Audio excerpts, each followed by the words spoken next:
तो हमने स्टार्ट करा एटॉमिक स्ट्रक्चर, ठीक है। न्यू चैप्टर है। अगर एनसीईआरटी टेक्स्ट बुक के हिसाब से जाओ तो फर्स्ट चैप्टर मतलब सेकंड चैप्टर मिलेगा, और आपके स्टेट बोर्ड के साथ तो थर्ड या फोर्थ में मिलेगा, ठीक है ना। पहले स्टेट बोर्ड में एक ही चैप्टर था, उसको अब 3 चैप्टर कर दिया, उसके बाद एटॉमिक स्ट्रक्चर है। तो एटॉमिक स्ट्रक्चर में उस दिन सिनॉप्सिस तो दे दिया था मैंने, इंडेक्स क्या क्या पढ़ना है। तो सबसे पहले इंट्रोडक्शन, कॉपी में नोट कर लियो इंट्रोडक्शन सब कोई, जो लोग अब्सेंट थे, जिनका ये टॉपिक हुआ नहीं था। इंट्रोडक्शन में क्या है भाई, हमने बताया एटम एक्चुअल में होता कैसा है। इंट्रोडक्शन ऑफ एटम, बेसिक चीजें भी बताया था। तो एटम क्या होता है भाई, बोलो। Tiny particle of universe. Tiny particle of universe. Spherical First particle point. containing It is a special It is- shaped particle. हाँ, इट इज टाइनी एंड, पहले एक पॉइंट करे थे, it is tiny particle of universe. उसके बाद second point, it it is is spherical. Spherical in shape. उसके बाद क्या बताया था हमने, It contains electron, हाँ। proton, and neutron. हाँ, it contain proton and neutron at nucleus. It contains proton and neutron at nucleus and electron on orbit, 8 कर लो, 8 orbit. ये इसको क्या बोलते हैं, सेल। यही था।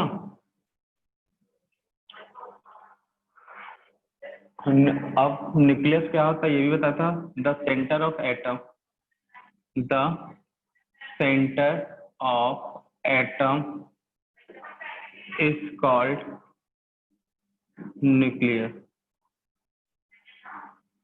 यही बताया था। तो atom very tiny particle of universe.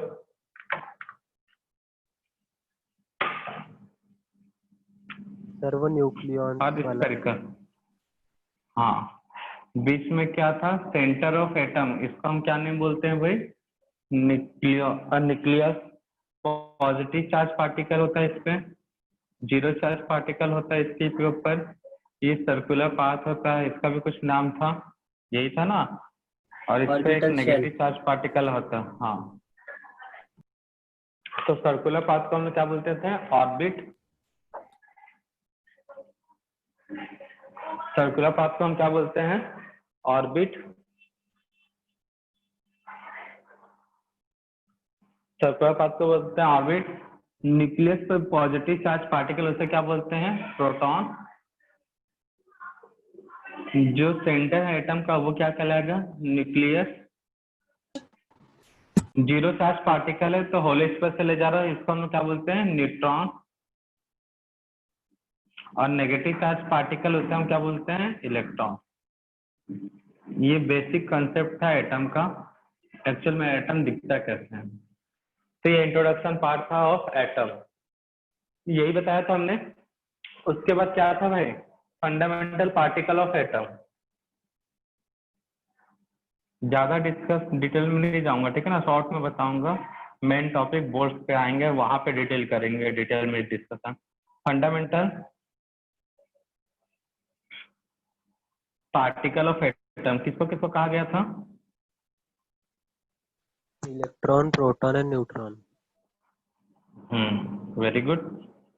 Electron, proton and neutron, ये फंडामेंटल पार्टिकल थे। इसके बारे में और क्या क्या इन्फॉर्मेशन दिया था हमने, Discovered by चार्ज कितना होता है, इलेक्ट्रॉन का -1.6 इंटू 10⁻⁻19 सर, और प्रोटॉन का 1.6 इंटू 10⁻⁻19 कूलम 1.6 इंटू 10⁻⁻19। फर्क क्या था? मैग्नीट्यूड का। प्रोटॉन पॉजिटिव मैग्नीट्यूड के साथ, इलेक्ट्रॉन नेगेटिव मैग्नीट्यूड के साथ, और ये 0। Discovered by J.J. Thomson. J.J. Thomson. Electron का डिस्कवरी किसने किया था? जे Thomson. थॉमसन। प्रोटॉन का Goldstein. Goldstein. गोल्डस्टीन। न्यूट्रॉन का Chadwick. चेडविक। ये था इंफॉर्मेशन याद रखना था भाई। इसका डिस्कवरी वाला पार्ट आपके सिलेबस से हटा दिया, बट ऐसा उसमें कुछ ऐसा खास नहीं है कि जो याद रखा जाए, ठीक है ना। तो ये था आपका fundamental particle of atom. Clear है सभी को? उसका बाद हमने क्या टॉपिक किया था? Representation of atom.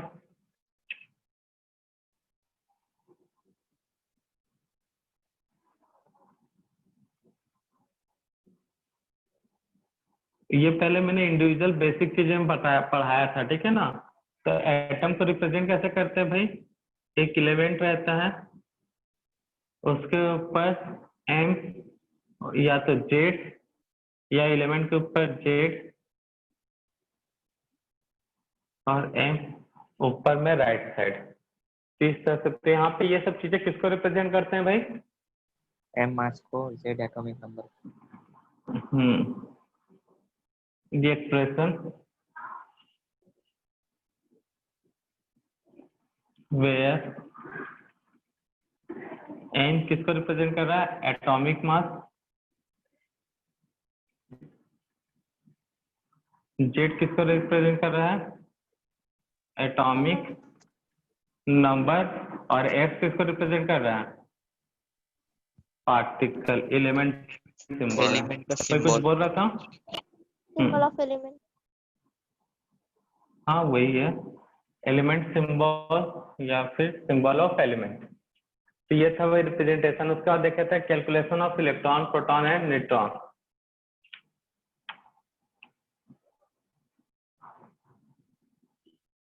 Calculation of electron, proton and neutron. तो फॉर्मूला बताओ क्या क्या था भाई? Number of proton is equal to atomic number. First था नंबर ऑफ प्रोटॉन।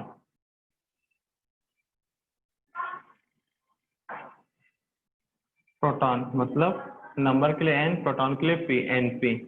एक क्या कैलकुलेशन का फॉर्मूला था? Number of electron. Electron. चलो, एन मतलब नंबर, ई फॉर इलेक्ट्रॉन। और थर्ड क्या था? Number Number of of neutron. Neutron. N N naught. ये किसके इक्वल होता था? Number of proton Atomic number. Atomic number. Always equal to atomic number. ये atomic number minus charge. 10 minus charge. और इसके बाद number of neutron atomic mass minus Z, या फिर mass atomic mass minus number of proton, क्योंकि Z ही आपका number of proton है। तो इतना था इंट्रोडक्शन पार्ट ऑफ एटम में। तो इसमें fundamental particle, representation of atom, ये सब डिस्कस किए थे हम लोग।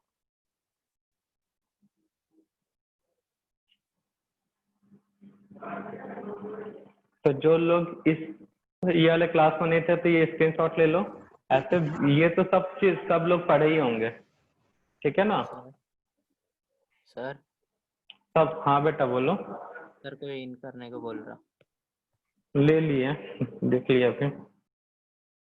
तो उन लोग को पता ही नहीं रहता, क्लास आधे घंटे का क्लास बचा है, अब उसमें आ रहे हैं इन लोग क्लास में।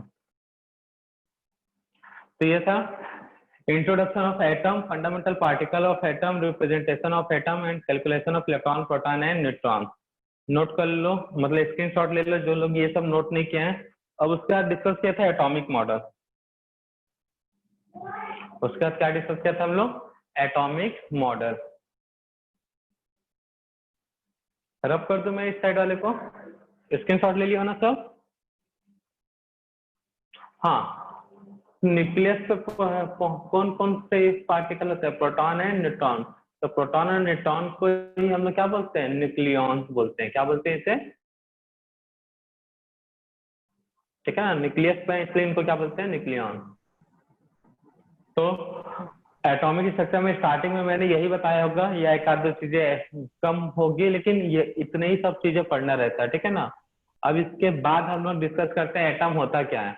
एटम का जो ये स्ट्रक्चर है, ये वाला स्ट्रक्चर, इस स्ट्रक्चर को बताने के लिए बहुत सारे एटॉमिक मॉडल के थ्योरी आते हैं। उनमें सबसे ज्यादा जो रहा पावरफुल, मतलब जो ज्यादा यूजफुल रहा, वो था आपका बोर्स एटॉमिक मॉडल, और उससे पहले जो था वो था रदरफोर्ड।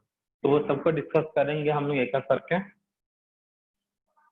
नोट कर लिए सब इतना? हाँ सर। ठीक है, ये सब चीजें मैंने करा चुका क्लास में।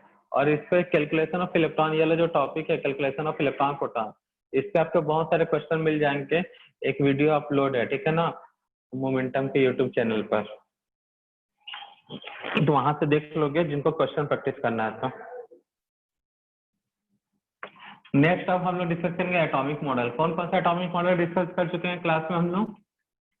4 Dalton, Dalton, Thomson, Rutherford, Bohr. Four में तो फर्स्ट था डाल्टन।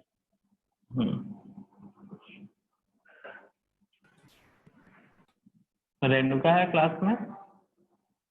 हाँ सर। कौन सा मॉडल नहीं पढ़े तुम? मॉडल में थे कि नहीं थे? नहीं सर। नहीं थे। पहला वाला टॉपिक हो चुका है ना तुम्हारा भी, इलेक्ट्रॉन प्रोटॉन ये सब? हाँ सर, वो पहले ही 10th आता है वो। ठीक है।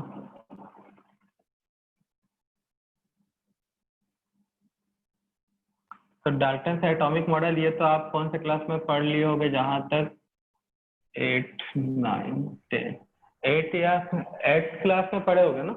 7 या 8 में? हाँ सर। 7, 8 में शायद, 8 या 9 में पढ़े होगे। 8th में सर। क्या होता है क्या होता है डाल्टन, क्या कहता था भाई? Atom is smallest in the universe. पहला तो बोला था स्मॉलेस्ट इन द यूनिवर्स, और उसके बाद and it doesn't dissociate into any smallest particle. Very good. तो इन्होंने कहा था एटम जो होता है बहुत ही छोटा पार्टिकल होता है, इतना छोटा पार्टिकल कि इसको तोड़ ही नहीं सकते। लेकिन बाद में पता चला इलेक्ट्रॉन, प्रोटॉन, न्यूट्रॉन इन एटम से भी छोटे हैं। अब भैया अगर तुम घर में रह रहे हो तो तुम्हारा घर तुमसे छोटा होगा या तुमसे बड़ा होगा? बड़ा बोलो। होगा। बड़ा होगा। बड़ा होगा ना, ऐसा तो नहीं ना जो घर में रहता है वो बड़ा होता है, उसका घर छोटा होता है। तो वैसे ही एटम के अंदर क्या है, इलेक्ट्रॉन है, प्रोटॉन है, न्यूट्रॉन है। मतलब वो एटम के अंदर, मतलब वो उससे भी छोटे पार्टिकल होंगे वो, तभी तो एटम के अंदर रह रहे हैं ना। तो after discovery of electron, proton, neutron, तो एटम यूनिवर्स का स्मॉलेस्ट पार्टिकल रहा क्या? बोलो। ना। नहीं। और मैंने कुछ बताया नहीं शेप कैसा होता है, बस हवा में बात कर दिया था एटम इज स्मॉलेस्ट पार्टिकल। चलो मान लिया पार्टिकल, लेकिन इतना भी स्मॉलेस्ट नहीं है कि उससे छोटा और कुछ पार्टिकल बन ही नहीं सकता, ठीक है ना। तो ये सेकंड इसका स्टेटमेंट रॉन्ग था, इसलिए इस थ्योरी को जितना जल्दी आया होगा लात मार के भगा दिए होंगे। तो डाल्टन के एटॉमिक मॉडल में क्या लिखना था भाई? First point, atom is the smallest particle of universe. Atom is the smallest particle of universe. ये हो गया फर्स्ट पॉइंट। सेकंड पॉइंट क्या था? It is spherical in shape. It is spherical in नहीं, ये तो उन्होंने इसके बारे में ऐसा कुछ नहीं बोला था। It does not dissociated, बस इन्होंने इतना डायरेक्टली बताया लिख था। सकते ना, it is the smallest indivisible particle. हाँ, ऐसा भी लिख सकते हैं, आपकी मर्जी है भाई, कॉपी पेन आपका। It does not dissociated into any smallest particle. अब जिसको जैसा लिखना वैसा लिख लो भाई, ठीक है ना। ये था डाल्टन थ्योरी। तो भैया एटम से भी छोटे पार्टिकल आते हैं, इसका ड्रॉबैक ये निकला कि एटम से भी छोटे पार्टिकल हैं इलेक्ट्रॉन, प्रोटॉन, न्यूट्रॉन। जे जे थॉमसन ने जब डिस्कवरी किया प्रोटॉन का, सॉरी इलेक्ट्रॉन का गोल्डस्टीन ने डिस्कवरी किया, प्रोटॉन का चैडविक ने डिस्कवरी कर दिया, न्यूट्रॉन का। इसके बाद इनकी थ्योरी की क्या बोलते हैं, फुल टोपरी लैंग्वेज में वाट लगा दिया, तो इसकी थ्योरी को फिर भूल गया। तो उसके बाद हमारे एक और महान साइंटिस्ट आए, कौन थे भाई? J Thomson. जिन्होंने इलेक्ट्रॉन खोजा, जे थॉमसन।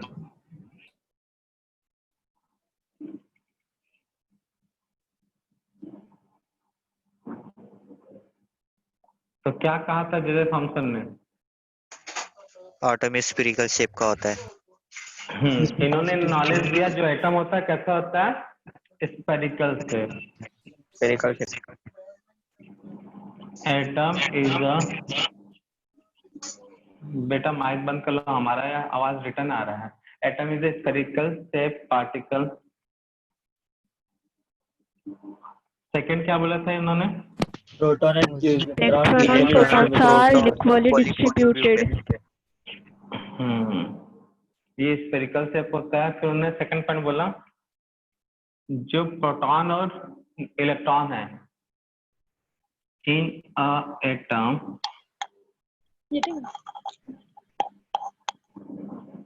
किसका माइक कौन है डिस्टर्ब कर रहा है? थोड़ा सा माइक बंद कर लो। In an atom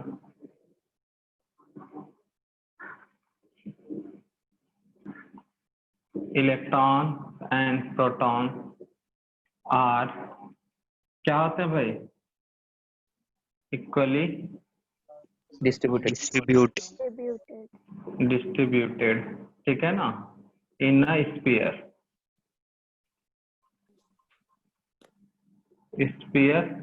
of atom,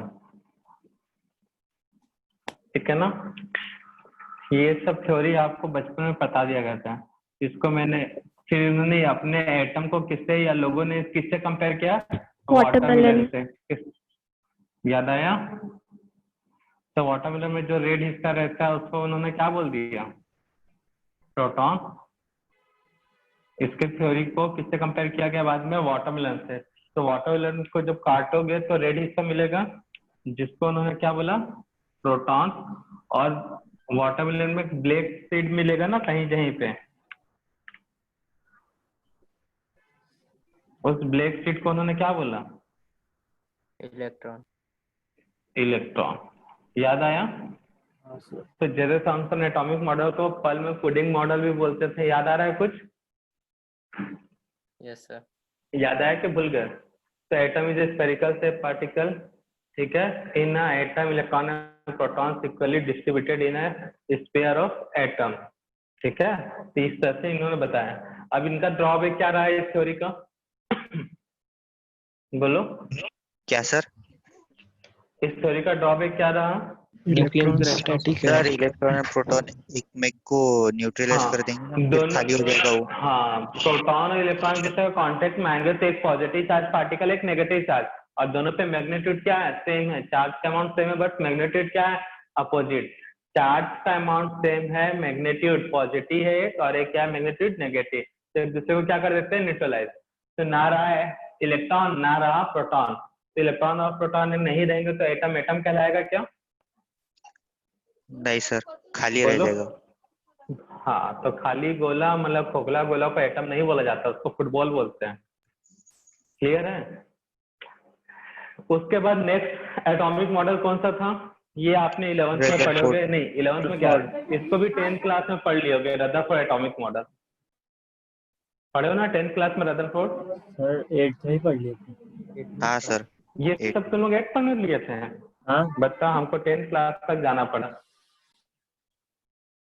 10th सुनिए, हम शायद 9th में पढ़े थे रदरफोर्ड एटॉमिक मॉडल। हाँ सर 9th में। सर 5 मार्क्स का क्वेश्चन रहता था। 5 मार्क्स का क्वेश्चन रहता था, हमारे साथ खूब रटवाते थे इसमें। हम घुटना टेक टेक के रटे इस एटॉमिक मॉडल को।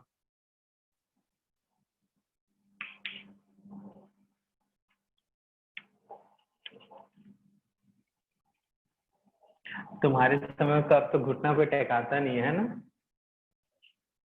पढ़े हो तो ठीक है, क्लास से बाहर भेज देते हैं। हमारे टीचर तो एकदम नीचे कंकड़ रखा रखा के घुटने टेकाए हैं। तुम कभी घुटना टेके हो क्लास में? हाँ सर, हमारे भी थे। हाँ सर, एक बार हुआ था सर। एक बार हुआ था। एक बार हुआ था 10th में ही। नहीं हुआ। मजाक कर पत्थर तुम लाने आज को बोल दिए थे नीचे कौन से, घुटना टेकता बचा दिए है? पत्थर। सर क्या बोले? आज के स्कूल में कौन घुटना टेकाता है? स्टूडेंट से टीचर डरते हैं आजकल। स्कूल में नहीं, ट्यूशन में। ट्यूशन में? हाँ ट्यूशन की आती है, स्कूल की बात कर रहे हैं। ट्यूशन में तो सर जो बोल दे वो मान लेते हैं। Rutherford atomic model. तो रदरफोर्ड एटॉमिक मॉडल में क्या था भाई? उन्होंने हवा में कुछ चीजें नहीं कहा था। क्या क्या बातें? पहला तो उन्होंने क्या किया? एक्सपेरिमेंट किया। याद आया कुछ? एक्सपेरिमेंट के बाद क्या देखा? ऑब्जर्वेशन किया उसका।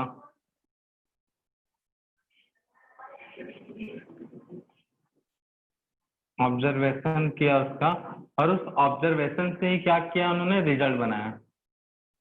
दोनों एक ही साथ ले लेते हैं। तो रदरफोर्ड ने एक्सपेरिमेंट किया, उसके बाद ऑब्जर्वेशन देखा, उस ऑब्जर्वेशन के बेसिस पे उन्होंने कंक्लूजन या रिजल्ट दिया। तो क्या था भैया उसका ऑब्जर्वेशन रदरफोर्ड में? उन्होंने पहले एक सोर्स लिया। वो सोर्स किसका था भाई? Gold foil.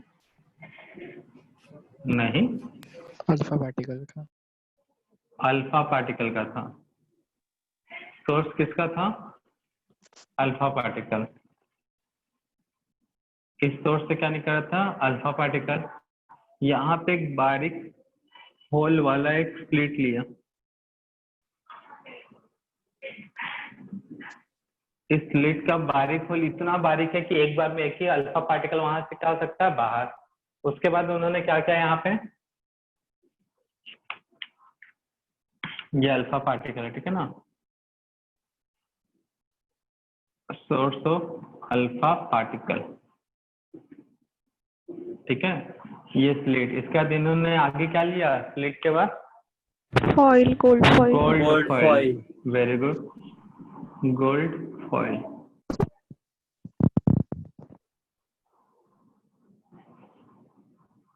तो ये जो अल्फा पार्टिकल इस गोल्ड फॉइल से जब टकराया तो कुछ बिना डेविएशन के सीधा चल गए। उसके बाद कुछ में डेविएशन थीटा डिग्री का मिला। इसमें डेविएशन कितना का मिला? थीटा डिग्री का। अब कुछ जिस एंगल में आ रहे थे उसी, मतलब जिस डायरेक्शन में आ रहे थे उसी डायरेक्शन में रिटर्न हो गए, ठीक है ना? तो इस तरह 3 ऑब्जर्वेशन मिला। और ये ऑब्जर्वेशन को ऑब्जर्व करने के लिए उन्होंने यहाँ पे एक फोटोग्राफिक प्लेट लगाया था। किस चीज का बना था वो photographic plate? Zinc sulphate. Zinc sulphate का। जिंक सल्फाइड था वो।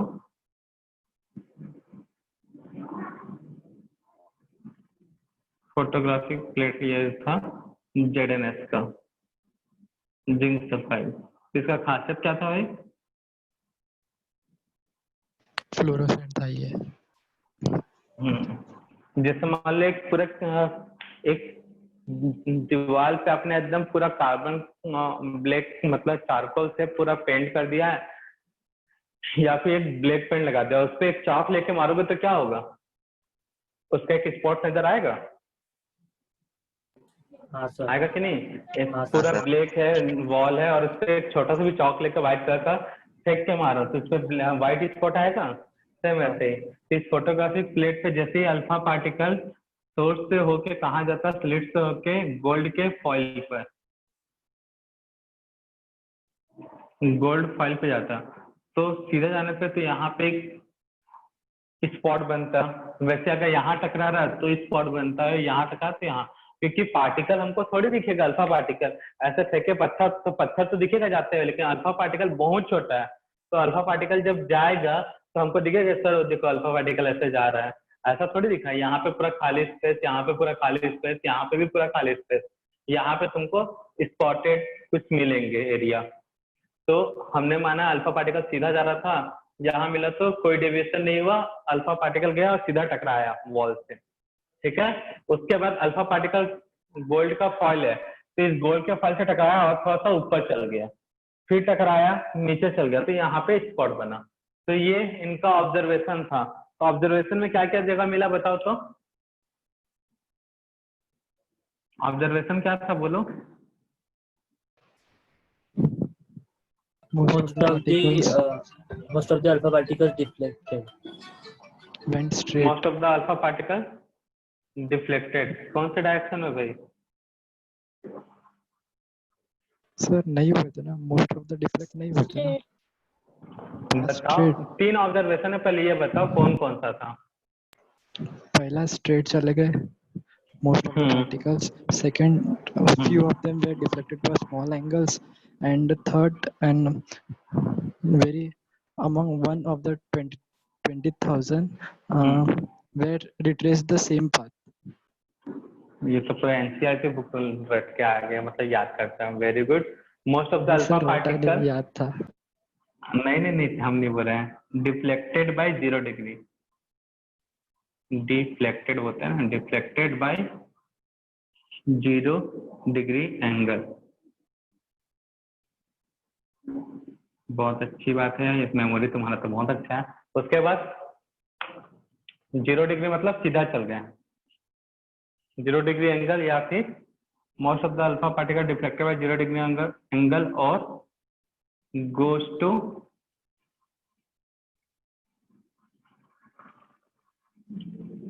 स्ट्रेट लाइन, इससे कंक्लूजन मिला। उसके बाद some alpha particle, some of the alpha particle deviated या डिफ्लेक्टेड, जो अच्छा वर्ड लगे, डेविएटेड बाय कितना डिग्री? 180 degree angle. उसके बाद some of alpha particle deflected या deviated by small angle. Small angle उन्होंने बोलते हैं 45 डिग्री। तो ये 3 ऑब्जर्वेशन मिला, क्लियर है। तो जहां पे डेविएशन, ये ऑब्जर्वेशन था, ठीक है ना। आगे मैं बात करता हूँ। तो इससे उन्होंने क्या देखा, most of the alpha particle जहां पे, तो ये hollow area, empty space of atom, empty space था। इसके बाद 180 मतलब highly dense area, highly dense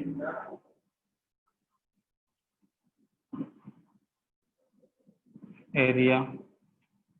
उसके बाद ये क्या था भाई, area of negative charge species. तो होलो रीजन जहां पे एम्प्टी एरिया था, अब भैया सिंपल सा बात है, अगर कोई पार्टिकल सीधा जा रहा है बिना डेविएशन के सीधा निकल गया, मतलब यहाँ पे कुछ होगा क्या? मान लो यहाँ से पार्टिकल सीधा जा रहा है, बिना कुछ हुए सीधा निकल गया, मतलब ये ज्वाल यहाँ पे नहीं होगा। तो उसके बाद गया पार्टिकल, अल्फा पार्टिकल होता है पॉजिटिव चार्ज। अल्फा पार्टिकल कैसा होता है? Positive charge. तो अल्फा पार्टिकल कैसा? Positive charge. तो यहाँ पे अगर नेगेटिव चार्ज पार्टिकल है तो अल्फा पार्टिकल ऐसे जा रहा है, नेगेटिव चार्ज के क्या होगा? धीरे धीरे अट्रैक्ट होगा कि नहीं होगा?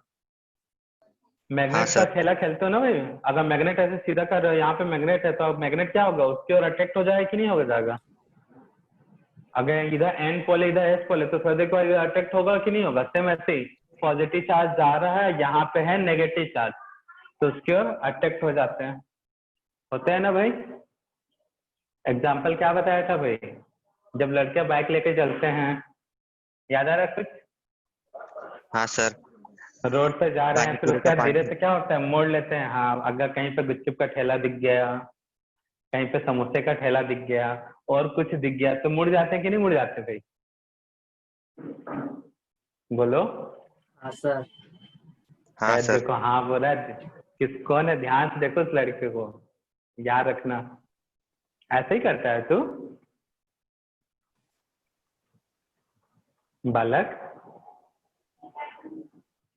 तो सेम ऐसे ही है, पॉजिटिव चार्ज पार्टिकल जब सीधा जाता है इलेक्ट्रॉन को देखा उसके और अट्रैक्ट हो गया, तो मतलब वो एरिया किसका होगा, नेगेटिव चार्ज। बाद में उसे क्या बोल दिया, area of electron.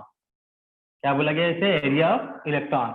Highly dense area मतलब उसको पेनिट्रेट कर ही नहीं पा रहा था, पार्टिकल गया और ना तो उसको मतलब पेनिट्रेट के कुछ पानी गया ना डेविएट हुआ, गया सीधा जिस एंगल में गया उसी एंगल में वापस आ गया।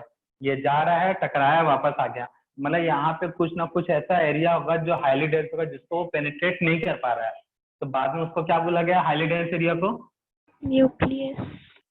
न्यूक्लियस। तो रदरफोर्ड का मेन इंपॉर्टेंट क्या है थ्योरी का, डिस्कवरी ऑफ न्यूक्लियस। अगर कोई पूछा रदरफोर्ड ने क्या दिया, तो न्यूक्लियस का डिस्कवरी किया। और ये एम्प्टी स्पेस तो एम्प्टी स्पेस ही है। तो ये था ऑब्जर्वेशन, और उससे फिर उन्होंने रिजल्ट दिया एटम का। एटम कैसा दिखता होगा, अक्षय दिखता होगा या फिर मतलब स्पाइडरमैन दिखता होगा, बैटमैन दिखता होगा उस टाइप का। तो इन्होंने बोला एटम होता है गोल, जो जे थॉमसन ने भी बोला था। अब उन्होंने एक नया चीज बताया, एटम के बीच में एक सेंटर होता है जो हाईली डेंस होता है, जिसको बोला उन्होंने न्यूक्लियस। ये होलो स्पेस, और इधर एक ऊपर में एक नेगेटिव चार्ज का एरिया होता है जिसे बोलते हैं इलेक्ट्रॉन। तो इससे अल्फा पार्टिकल टकराया और सीधा क्या हो गया, जिस एंगल में टकराया उस एंगल में रिटर्न।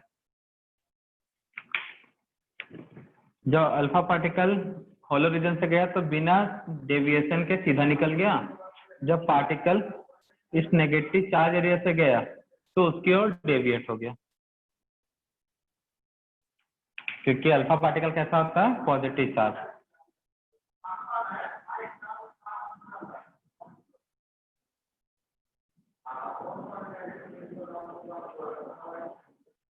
अल्फा पार्टिकल कैसा होता है, पॉजिटिव चार्ज। तो उससे कंक्लूजन उन्होंने दिया, भैया ये जो सेंटर है ये कहलाएगा आपका न्यूक्लियस, ठीक है ना।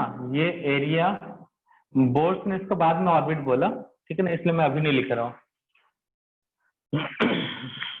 ठीक है ना। ये ऑर्बिट है, मैं इसलिए नहीं लिखा हूँ क्योंकि अभी हमको रदरफोर्ड ने नहीं बताया था उसको ऑर्बिट बोलना है, किसने बताया था उसको, बोर्स ने। तो ये एरिया ऑफ इलेक्ट्रॉन, ये पॉजिटिव, यहाँ पे हाईली डेंस एरिया, और यहाँ पे होता है प्रोटॉन क्यूब।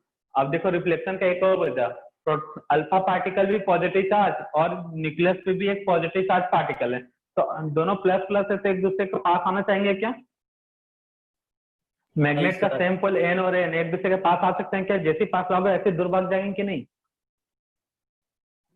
तो सेम खेला यहाँ पे भी हुआ, प्रोटॉन पॉजिटिव चार्ज पार्टिकल और यहाँ पे न्यूक्लियस है, तो जब प्रोटॉन पॉजिटिव चार्ज न्यूक्लियस पे प्रोटॉन से अटैच हुआ मतलब टकराया, तो दोनों का चार्ज सेम रिफ्लेक्ट हो गया, पीछे आ गया, मतलब बाउंस बैक आ गया। यहाँ पे बाउंस बैक भी वर्ड यूज होता है, मतलब जिस एंगल में गया उसी एंगल में बाउंस बैक हो गया न्यूक्लियस के लिए। तो ये था इनका एक्सपेरिमेंट, ऑब्जर्वेशन और रिजल्ट। तो मैंने इसको समझने के लिए सिंपल से क्या बोला था, बहुत सा कंकड़ लेके दीवार पे फेंकना है, तो क्या हुआ उन्होंने देखा, कुछ कंकड़ जहां से फेंका गया उसी को आके रिटर्न लग गए, कुछ कंकड़ क्या हो गए दीवार के उस पार चल गए, और कुछ कंकड़ क्या हुए पड़ोसी को जाके लग गए जो तुम्हारे बाजू में खड़ा था। समझ में आया। तो ये 3 कंकड़ है फेंका, तो एक रेड वाला वापस आ गया, एक सीधा बोर्ड को पार करके बाजू वाले रूम में चल गया, दिखेगा तुमको बाद में, और कुछ टकराने के बाद पड़ोसी के घर में चल गया। तो ये था इनका ऑब्जर्वेशन और उस ऑब्जर्वेशन का रिजल्ट। तो जो क्लास नहीं किए थे वो नोट कर लो इसको, मतलब स्क्रीनशॉट ले लो, और थ्योरी का नोट्स मांग लेना किसी से, उसमें डिटेल में मैंने नोट करवाया, इसमें कुछ एक आध पॉइंट मिसिंग होंगे।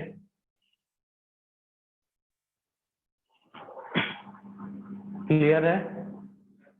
तो ये वाला क्लास कौन कौन अटेंड नहीं किया था, समझ में आ गया। समझ में आ गया। कौन बोला ये समझ में आ गया, फिर कौन बोली है ना। अच्छा रेणुका, तुम्हारा आवाज आज बदला बदला लग रहा है, तबीयत तो ठीक है ना। हाँ सर बिल्कुल ठीक हूँ मैं। ऐसी आवाज कभी कभी बदल जाती। अच्छा, बदलना इंसान का स्वभाव है ना, ऐसा बाबा बोले थे, श्री श्री अमरनाथ बाबा, है ना। तो आज का अमर ज्ञान, बदलना इंसान का स्वभाव है,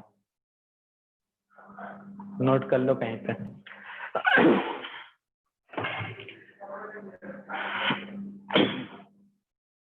सर क्या है भाई, सानिध्य हंस रहा है बेटा, रो रहा है? ऐसा कंफ्यूज करने वाला इमोजी नहीं भेजते हैं, ठीक है ना। हम तो सर पूछो करीना वायरस, अच्छा करीना वायरस कौन सा वायरस होता है भाई? तुम तो डरा रहे हो, ऊपर से हंसा भी रहे हो। कोरोना वायरस वो ऑटो करेक्ट हो गया। कोई बात नहीं, कोई बात नहीं। खूब करीना का नाम टाइप किया, मतलब तुम सर्च करते समय, इसीलिए वो ऑटो कोरोना से करीना हो गया, है ना सानिध्य?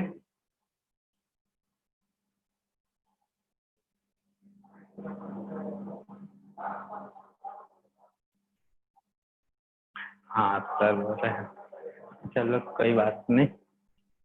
तो क्लियर है? रेणुका स्क्रीनशॉट ले लिए कि नहीं? हाँ सर, ले लिया। अब सबसे मेन टॉपिक आते हैं रदरफोर्ड पे। रदरफोर्ड बोलता है बोर्ड्स एटॉमिक मॉडल। इन सभी में सबसे बेस्ट एटॉमिक मॉडल किसका था? Boards atomic model. बट उसका भी कुछ लिमिटेशन था, कोई हमें बता सकता वो लिमिटेशन क्या था भाई? सिर्फ हाइड्रोजन स्पीशीज के लिए होता था वो। Very good, it is only applicable for hydrogen and hydrogen like species.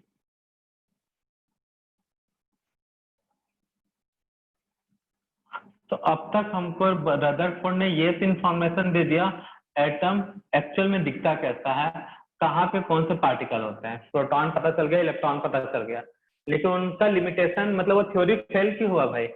आज का एटम का स्ट्रक्चर रदरफोर्ड के थ्योरी के से मिला, जो एटम का स्ट्रक्चर है रिजल्ट में वैसा ही है, लेकिन फिर भी ये थ्योरी फेल क्यों हुआ था? ड्रॉबैक ऑफ रदरफोर्ड थ्योरी पूछ सकता है, क्यों हुआ था भाई? सर वो अगर घूमेगा तो एनर्जी रेडिएट करेगा ना, और फिर करते करते न्यूक्लियस में गिर जाएगा। जैसे तुम, हाँ, न्यूक्लियस से गिर जाता है, बड़ा गिरा हुआ है इलेक्ट्रॉन, ऐसा रदरफोर्ड सोचते थे। मतलब रदरफोर्ड के थ्योरी को फेल करने वाले लोग सोचते थे। इस पे क्या, प्रोटॉन और इलेक्ट्रॉन कैसा नेगेटिव चार्ज, उसकी ओर अट्रैक्ट होगा। अब तुम ही भाई, स्वाभाविक सी बात है, तुम गोल गोल चक्कर काट रहे हो, चक्कर काटते काटते क्या हो गए, धीरे धीरे थक जाओगे, थकते हुए क्या हो जाओगे, किसकी ओर अट्रैक्ट होगे? न्यूक्लियस की तरफ, मतलब सेंटर की ओर जाने लगोगे। सेंटर पे है प्रोटॉन और नेगेटिव चार्ज है इलेक्ट्रॉन, दोनों एक दूसरे के जानी दुश्मन, एक पॉजिटिव चार्ज और एक क्या है, नेगेटिव चार्ज, दोनों एक दूसरे को क्या कर देंगे, बोलो? कैंसल। न्यूट्रलाइज। कैंसल मतलब न्यूट्रलाइज। तो फिर ना रहा प्रोटॉन, ना रहा इलेक्ट्रॉन। तो ना रहा फिर एटम। तो ये थ्योरी हो गया फेल। तो रदरफोर्ड का थ्योरी इसलिए फेल हो गया कि वहां के कुछ लोग बोले इलेक्ट्रॉन बड़ा ही गिरा हुआ है, गिरते इतना गिरा हुआ कि गिरते गिरते कहाँ पहुंच जाता है, न्यूक्लियस पे, और न्यूक्लियस पे कौन होता है, प्रोटॉन। तो प्रोटॉन इलेक्ट्रॉन एक दूसरे को क्या कर देते हैं, कैंसल, मतलब न्यूट्रलाइज, और ना ही इलेक्ट्रॉन रहा ना ही प्रोटॉन रहा, स्टेबिलिटी ऑफ एटम क्या हो गया, डिस्ट्रॉय। बट बोर्ड्स ऐसा बोलता है इलेक्ट्रॉन जो गिरा हुआ नहीं है, उसके पास भी स्वाभिमान है, ऐसा बोलते हैं ना, उसके पास भी अपना सेल्फ रिस्पेक्ट है। तो सेल्फ रिस्पेक्ट को बताने के लिए उन्होंने क्या क्या थ्योरी दिया भाई?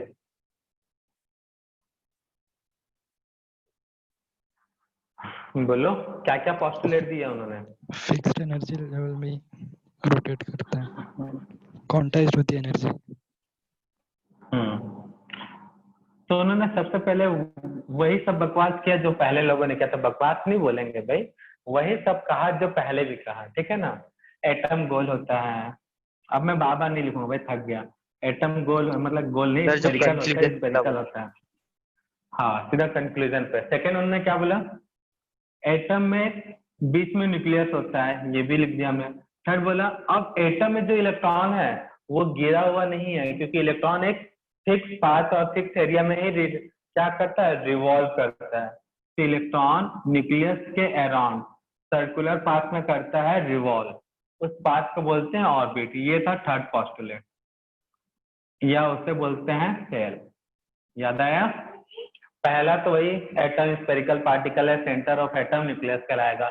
Third, electrons are revolve in a circular path around to the nucleus, it's called orbit और शेल। फोर्थ पॉइंट, ये जो ऑर्बिट और शेल होते हैं, अच्छे इसको रिप्रेजेंट करते हैं स्मॉल एन से। जो ऑर्बिट और शेल जो होते हैं वो होते हैं इनफिनाइट नंबर, इनफिनाइट नंबर में होते हैं। मतलब किसी भी एक एटम के पास जो ऑर्बिट होगा, तुम जितना काउंट कर सकते हो उतना कम, ठीक है ना। First orbit, second, third, fourth, 5, 6, इस तरह से इनफिनाइट नंबर होता है। इसी को तुम लोग बचपन में सुने होगे, के, एल, एम, एन, इससे रिप्रेजेंट करते हैं। आजकल इसको कैसे बोलेंगे? N1, N2, N3, N4, N5, N6 और N इंफिनिटी। हाँ, अब फर्क क्या है? ऑर्बिट और शेल पे इनफिनाइट नंबर है, बट रियल में जो ऑर्बिट होते हैं, रियल ऑर्बिट, वो होते हैं जहां तक इलेक्ट्रॉन मिले। रियल और इमेजिनरी दो पार्ट में मैंने इसको डिवाइड किया था, ये बुक में नहीं मिलेगा। ऑर्बिट जो होते हैं 2 टाइप के होते हैं, रियल और इमेजिनरी। जहां तक इलेक्ट्रॉन मिले वो रियल, जिसके बाद इलेक्ट्रॉन नहीं मिले वो क्या होगा? इमेजिनरी। उसका 5th पॉइंट क्या बताया था हमने? क्या बताया था 5th पॉइंट? एंगुलर हाँ, मोमेंटम। जब इलेक्ट्रॉन रिवॉल्व होगा मतलब घूमेगा। तो भैया घूमेगा तो उसका एक वेलोसिटी होगा। सर कोई में रूम में है भाई, तू तो डरा दिया। ऐसा कोई रूम में, हम चारों तरफ देख रहे थे। डरा रहे कि बता रहे सर? तो ऐसा करोगे तो हम नहीं खेलेंगे भाई, बता देते हैं पहले। बड़ा काम का है सानिध्य, बड़ा काम है सानिध्य का, विवेक।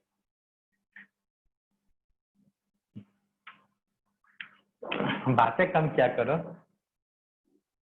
तो हम क्या बोल रहे थे भाई डरने से पहले? वेलोसिटी इलेक्ट्रॉन रिवॉल्व होता है, इलेक्ट्रॉन रिवॉल्व होता है तो भैया रिवॉल्व हो रहा मतलब घूम रहा है, तो घूमेगा तो कुछ ना कुछ तो वेलोसिटी होगा ना। इलेक्ट्रॉन गोल गोल घूम रहा है तो उसका वेलोसिटी। इलेक्ट्रॉन का अपना मास है। अब एक एंगल, एक रेडियस के रेस्पेक्ट में रिवॉल्व हो रहा है, तो इसको बोलते हैं MVR, जिसको क्या बोला जाता है? Angular momentum. क्या बोला जाता है? Angular momentum. तब इलेक्ट्रॉन जब रिवॉल्व होता है अराउंड टू द न्यूक्लियस, तो जो एंगुलर मोमेंटम होता है MVR, ये वैल्यू किसके इक्वल होता है भाई? क्वांटाइज होता है किसका? h/2π। क्वांटाइज मतलब n टाइम मल्टीपल होगा। फर्स्ट ऑर्बिट होगा तो n का वैल्यू 1h/2π, सेकेंड ऑर्बिट होगा तो n का वैल्यू 2h/2π, 3 होगा तो 3h/2π। समझ में आया? तो जो एंगुलर मोमेंटम होता है इलेक्ट्रॉन का, वो क्वांटाइज होता है किसका? h/2π। क्वांटाइज मतलब n टाइम मल्टीपल होता है। ये था 5th पॉइंट। तो घूमा मतलब स्पीड आया, स्पीड मतलब वेलोसिटी। रेडियस के रेस्पेक्ट में रिवॉल्व हो रहा है तो रेडियस, और उसका मास है तो इनटू मास, तो mass into velocity into radius को ही बोला जाता है एंगुलर मोमेंटम, जो कि किसके इक्वल होता है? NH/2π, किसी भी इलेक्ट्रॉन का किसी भी ऑर्बिट में। उसके बाद क्या बताया गया था भाई? हाँ सर, ये जो एंगुलर मोमेंटम होता है ये सभी एलिमेंट के मतलब सेम होता है क्या? जैसे N1 का सभी का सेम होगा क्या? हाँ, सभी का सेम होगा। मतलब पर सबका वैल्यू h/2π ही होगा, चाहे एलिमेंट कोई सा भी हो, बस हाइड्रोजन लाइक होना चाहिए, ठीक है ना। उसमें R का वैल्यू चेंज होगा ना। MVR का वैल्यू आयंस कोई भी हो, अगर हाइड्रोजन लाइक है तो फर्स्ट के लिए h/2π, सेकंड के लिए 2h/2π, थर्ड के लिए 3h/2π। अब उसके बाद कौन सा था भाई? nth 6 ऑर्बिट वाला पोस्टुलेट, रेडियस ऑफ रेडियस। तो हमको मालूम है अगर ये सर्कल है तो सर्कल का सेंटर से डिस्टेंस, उसका सरकमफ्रेंस मतलब पेरीफेरी, इसको बोलते हैं रेडियस। तो एटम का सेंटर है न्यूक्लियस, तो the distance between nucleus to और इस पेरीफेरी सर्कमफ्रेंस को बोलते हैं orbit. The distance between nucleus to orbit, ये क्या होता है फिक्स, और ये जो वैल्यू होता है हाइड्रोजन लाइट के लिए किसके इक्वल होता है भाई 0.529 into n square upon Z. याद आया कुछ? और ये पूरा एक वैल्यू किसमें है एंगस्ट्रॉन में। सर ठीक है, इसका डेरिवेशन बताओ ना। डेरिवेशन का चार्ट डालना है तुमको, बट समझ ही नहीं रहा ना कहाँ नहीं से। ना? ठीक है ना, समझना। कभी कभी बच्चा आम खा लेना चाहिए, ठीक है ना। नहीं तो आम का पेड़ लगाओगे, पहले तो उसका बीज लेके आओगे, मिट्टी खोदोगे, डालोगे, तो उसके फल लगने में बहुत टाइम लग जाता है, ठीक है। फिर लगेगा, फिर उसका फल खाओगे, तब जाके तुमको मिलेगा ये डेरिवेशन। तो इतने में बुढ़े हो गए तो इसलिए नहीं बता रहे, एक पेड़ बर्बाद हो जाएगा तुम्हारा, ठीक है ना, इसलिए उस चीज को नहीं बताया जा रहा। और उसके बाद 10 क्वेश्चन, और उसके बाद वो चीज हम जब पूछे तो बोलते सर रहने दो ना, आपको बस बताने के लिए बोला था, ये थोड़ी बोला था कि हमसे पूछना भी है। वो चीज का काम ही नहीं है डेरिवेशन का, आपका सीधा मेन मुद्दे मेन फॉर्मूले पे काम है। हाँ, एक और फॉर्मूला मैंने लिखवाया था उसका, n square upon h square, उसके बाद डिवाइडेड बाय करके लिखवाया था ना, वो फॉर्मूला याद रखो। तो उसके बाद मैंने बताया था हर एक ऑर्बिट का अपना एनर्जी होता है, E1 E2 E3 E4, ठीक है ना। तो वो एनर्जी किसके इक्वल होता है -13.6 Z square upon N square in electron volt. तो ये था आपका बोथ एटॉमिक मॉडल का पोस्टुलेट। कल के क्लास में इनसे क्वेश्चन करेंगे, मतलब नेक्स्ट लेक्चर में। सर हाँ बेटा बोलो।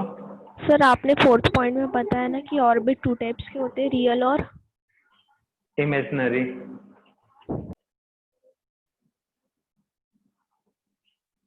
तो ये सब पुराने नोट से देख के नोट कर लोगे, ठीक है ना। जहाँ पे आम के साथ गुठली गिनने का भी जरूरत है वहां पे बताएंगे, ठीक है ना, वो गुठली आया कहाँ से।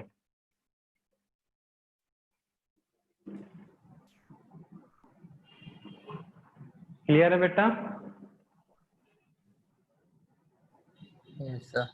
फिलहाल अभी यहाँ पे कोई काम नहीं है। और किसी को कोई तकलीफ यहाँ तक? कल के क्लास में, मतलब मंडे के क्लास में, कल इसका खेला स्टार्ट करेंगे क्वेश्चन का, तो बेटा हो जाना चाहिए बढ़िया से सभी से, ठीक है ना। Yes sir. तो आज की सेवा समाप्त करते हैं।